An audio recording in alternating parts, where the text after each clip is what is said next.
ove non è controllato da Berlusconi né da tribune.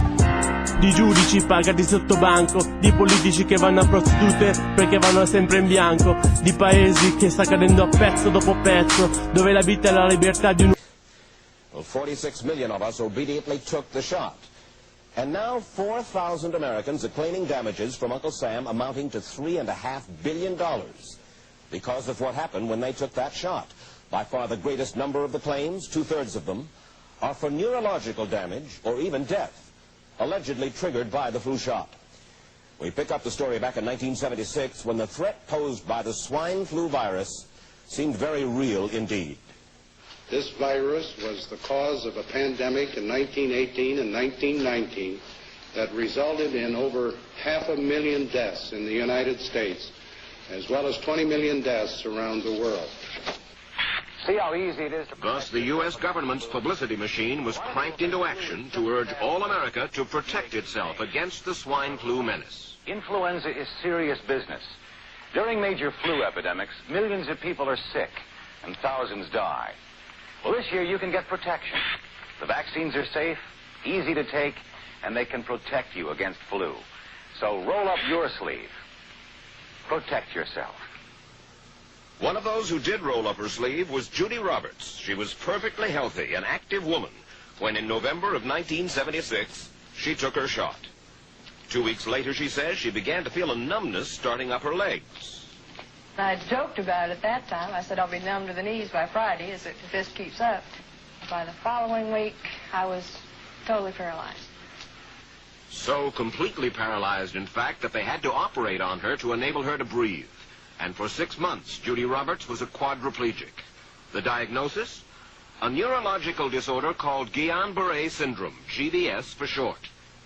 These neurological diseases are little understood. They affect people in different ways. As you can see in these home movies taken by a friend, Judy Roberts' paralysis confined her mostly to a wheelchair for over a year. But this disease can even kill. Indeed, there are 300 claims now pending from the families of GBS victims who died, allegedly as a result of the swine flu shot. In other GBS victims, the crippling effects diminish and all but disappear. But for Judy Roberts, progress back to good health has been painful and partial. Now, I noticed that your smile, Judy, is a little bit constricted. Yes, it is. Is it different from what it used to be? Very different. I have a greatly decreased mobility in my lips. And I can't drink through a straw on the right-hand side. I can't blow out birthday candles. I don't whistle anymore, for which my husband is grateful. It may be a little difficult for you to answer this question, but have you recovered as much as you are going to recover? Yes, this is it. So you will now have a legacy of braces on your legs for the rest of your life? Yes, the weakness in my hands will stay, and the leg braces will stay. So Judy Roberts and her husband have filed a claim against the U.S. government. They're asking $12 million, though they don't expect to get nearly that much. Judy, why did you take the flu shot? I'd never taken any other flu shots, but I felt like this was going to be a major epidemic. And the only way to prevent a major epidemic of a really deadly variety of flu was for everybody to be immunized. Where did this so-called deadly variety of flu, where did it first hit back in 1976? It began right here at Fort Dix in New Jersey in January of that year when a number of recruits began to complain of respiratory ailments, something like the common cold. An Army doctor here sent samples of their throat cultures to the New Jersey Public Health Lab to find out just what kind of bug was going around here. One of those samples was from a Private David Lewis who had left his sickbed to go on a forced march. Private Lewis had collapsed on that march, and his sergeant had revived him by mouth-to-mouth resuscitation. But the sergeant showed no signs of illness. A few days later, Private Lewis died. If this disease is so potentially fatal that it's going to kill a young, healthy man, a middle-aged school teacher doesn't have prayer. The New Jersey lab identified most of those soldiers' throat cultures as the normal kind of flu virus going around that year, but they could not make out what kind of virus was in the culture from the dead soldier and from 4 others who were sick. So they sent those cultures to the Federal Center for Disease Control in Atlanta, Georgia, for further study. A few days later, they got the verdict: swine flu. But that much publicized outbreak of swine flu at Fort Dix involved only Private Lewis, who died, and those 4 other soldiers who recovered completely without the swine flu shot. If I had known at that time that the boy had been in a sick bed, got up, went out on a forced march, and then collapsed and died, I would never have taken the shot. The rationale for our recommendation was not on the basis of the death of a single individual, but it was on the basis that when we do see a change in the characteristics of the influenza virus, it is a massive public health problem in this country. Dr. David Setzer, then head of the CDC, the Center for Disease Control in Atlanta, is now in private industry. He devised the swine flu program, and he pushed it. You began to give flu shots to the American people in October of '76. October 1st. By that time, how many cases of swine flu around the world had been reported? There had been several reported, but none confirmed. There had been cases in Australia that were reported by the press, by the news media. There were cases in... None confirmed. Did you ever uncover any other outbreaks of swine flu anywhere in the world? No. Now, nearly everyone was to receive the shot in a public health facility where a doctor might not be present. Therefore, it was up to the CDC to come up with some kind of official consent form, giving the public all the information it needed about the swine flu shot. This form stated that the swine flu vaccine had been tested. What it didn't say was that after those tests were completed, the scientists developed another vaccine, and that was the one given to most of the 46 million who took the shot. That vaccine was called X53A. Was X53A ever field tested? I can't say. I would have to... It wasn't. I don't know. Well, I would think that you're in charge of the program. I would have to check the records. I haven't looked at this in some time. The information form, the consent form, was also supposed to warn people about any risks of serious complications following the shot. But did it?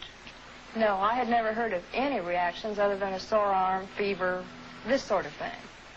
Judy Roberts' husband, Gene, also took the shot. Yes, I looked at that document. I signed it. Nothing on there said I was going to have a heart attack or I get Guillain-Barré, which I never heard of. What if people from the government, from the Center for Disease Control, what if they had indeed known about it? What would be your feeling? They should have told us. Did anyone ever come to you and say, you know something, fellas? There's the possibility of neurological damage if you get into a mass immunization program? No. No one ever did? No. Do you know Michael Hatwick? Yes. Mm-hmm. Dr. Michael Hatwick directed the surveillance team for the swine flu program at the CDC. His job was to find out what possible complications could arise from taking the shot and to report his findings to those in charge. Did you know ahead of time, Dr. Hatwick, that there had been case reports of neurological disorders, neurological illness, apparently associated with the injection of influenza vaccine? Absolutely. You did? Yes. How'd you know that? By review of the literature. So you told your superiors, the men in charge of the swine flu immunization program, about the possibility of neurological disorders? Absolutely. What would you say if I told you that your superiors say that you never told them about the possibility of neurological complications? That's nonsense. I can't believe that they would say that they did not know that there were neurological illnesses associated with influenza vaccination. That simply is not true. We did know that. I've said that Dr. Hatwick had never told me of his feelings on this subject. But he's lying. I guess you would have to make that assumption. Then why does this report from your own agency, dated July 1976, list neurological complications as a possibility? I think the consensus of the scientific community was that the evidence relating neurologic disorders to influenza immunization, that they did not feel that this association was a real one. You didn't feel it was necessary to tell American people that information? I think that over the years we have tried to inform the American people as fully as possible. As part of informing Americans about the swine flu threat, Dr. Sensor's CDC also helped create the advertising to get the public to take the shot. Let me read to you from one of your own agency's memos planning the campaign to urge Americans to take the shot. The swine flu vaccine has been taken by many important persons, he wrote. Example, President Ford, Henry Kissinger, Elton John, Muhammad Ali, Mary Tyler Moore, Rudolph Nureyev, Walter Cronkite, Ralph Nader, Edward Kennedy, etc., etc. True? I'm not familiar with that particular piece of paper, but I do know that at least of that group, President Ford did take the vaccination. Did you talk to these people beforehand to find out if they planned to take the shot? I did not know. Did anybody? I do not know. Did you get permission to use their names in your campaign? I do not know. Mary, did you take a swine flu shot? No, I did not.